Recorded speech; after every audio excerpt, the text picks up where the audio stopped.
Hello. So,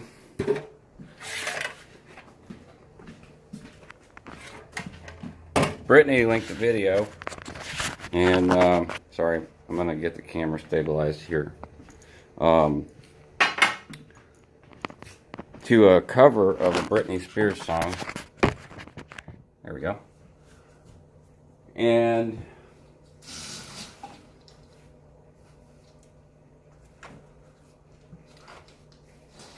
cover of Toxic.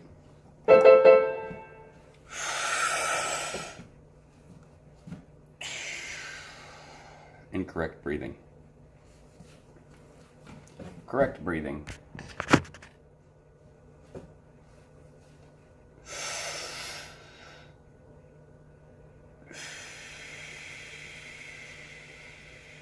See that? Push the diaphragm in.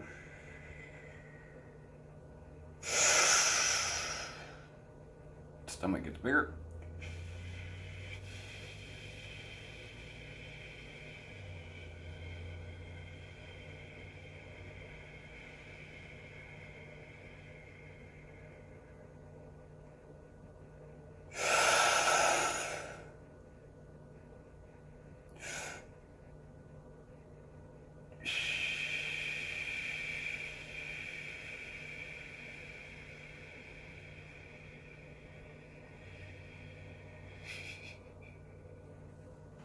All right.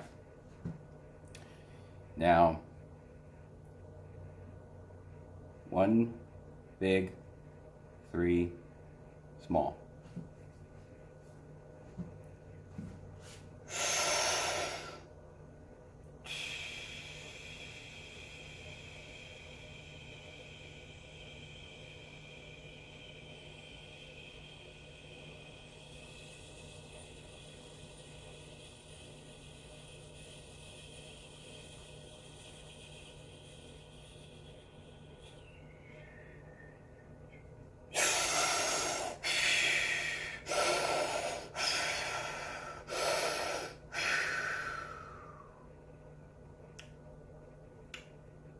All right.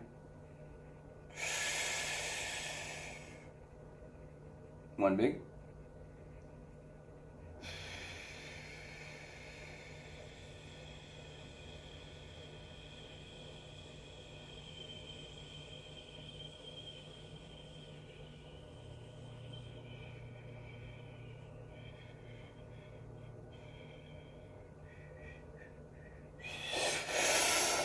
Too small.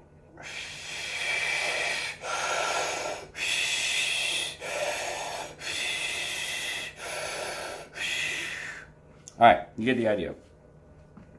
Exercises your diaphragm. So, you get very lightheaded. Oh, indeed. So, the video that Brittany linked is a cover of Toxic by Britney Spears by a band I can't remember their name, but they do some screaming, and I used to scream in a metal band that I was in with Steven, who was in the band video. So, without having done much warm-ups, I'm gonna do one more. And if you like to sing, then these are exercises you can do. So just for warming up and expanding lung capacity, and more importantly, control of the diaphragm, pushing the air. I'm sorry if I'm exposing myself, but you push the air. It's like a valve. You control the airflow from with your diaphragm to your trachea, from your lungs to your trachea, and then your larynx and your sinus cavities are all resonators for your voice.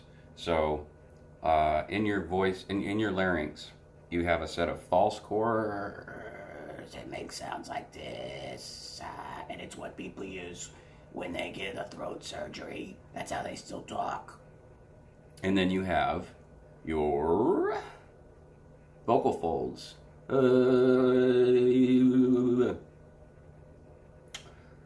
And depending on where you put the air pressure, if you put the air pressure all on your vocal folds and you don't know what you're doing, you can harm yourself while screaming.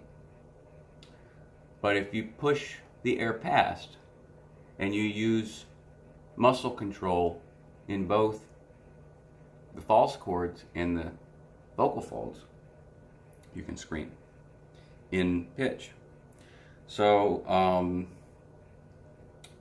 there's one more exercise that I normally do before trying to scream to protect my voice, and it sounds absolutely utterly ridiculous, but here it goes. It's 2 syllables.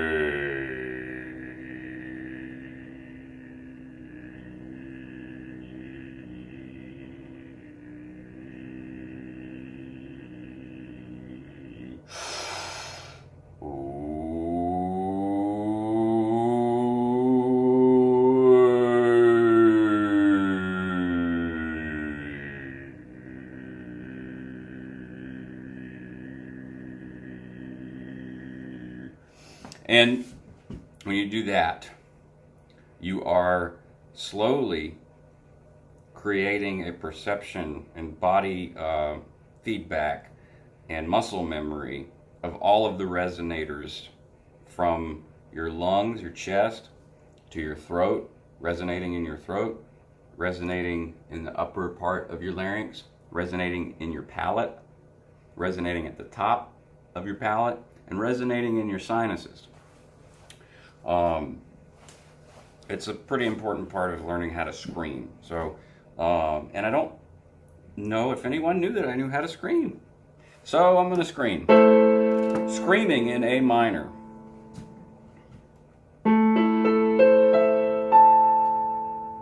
Actually, let's do it in D, because I'm a Spinal Tap fan, and we all know the saddest of all keys is D minor.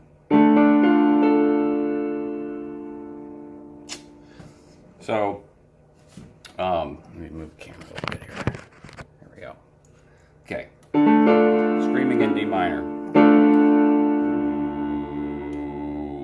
And the reason I do low warm-ups is because the lower register is sort of like, the way I think about it is, my lower register is my roots, where the strongest part of my voice comes from. And it reinforces some of the higher notes that you try to do. So what I'm going to attempt to do right now, which I haven't done since I played in a band with Steven, in a band called God's Forgotten, I had a really neat little, I thought it was really neat, introduction to our shows. I said, "Welcome to church, where God is forgotten." There's totally a song inspired by my experience in Scientology. And Stephen and I have had long discussions about concepts in Scientology.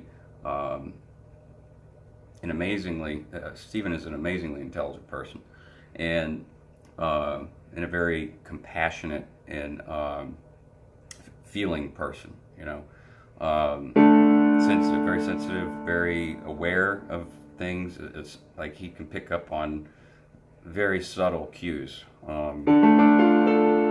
So I think part of the understanding that he had was due to that, and the empathy and stuff that he showed whenever I would talk to him after practice or whatever about Scientology. So we were in a band called God's Forgotten. I used to scream a lot. In fact, the last show that we did, I was so worn out that I just laid down on stage and I had to lay on stage for probably 20-30 minutes before I could get up. I had really put everything into that performance as a singer. It's a heavy metal band, you know. I've never sung solo as a singer before, so it was a fun, unique, one-of-a-kind experience. So, screaming appropriately, because you don't want to push the air into your vocal folds. You want to push them into your false chords. So,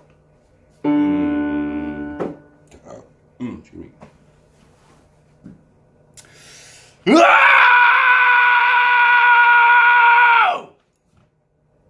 Whoa! Yeah, it's been a while since I've done that. And that's just one single note.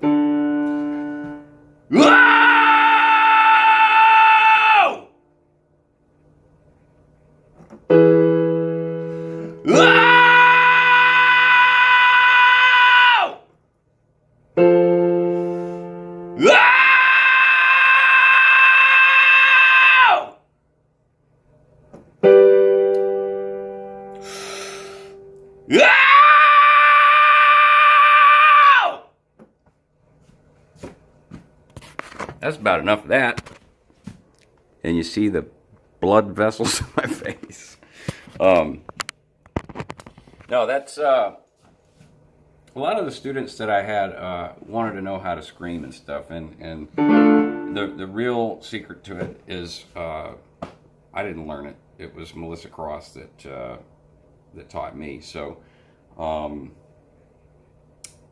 it's all about learning the resonators, getting the muscle memory for the resonators, and feeling the airflow, and conceptualizing it as just pipes. People say you got good pipes. Well, all it is a series of valves. Essentially, you got a valve here, and then you've got resonators, and then you've got the air tank, which is your diaphragm. So whenever you want to scream, you have to know where to put the air. In other words, you have to open the bottom valve and keep the other valve half open, because you don't want the air pressure to hit the vocal folds. Otherwise, you can end up with vocal nodules and do damage to your voice. Obviously, sounds like it's painful, but if I were to put all of that into my vocal folds, it would actually be painful. But I'm not.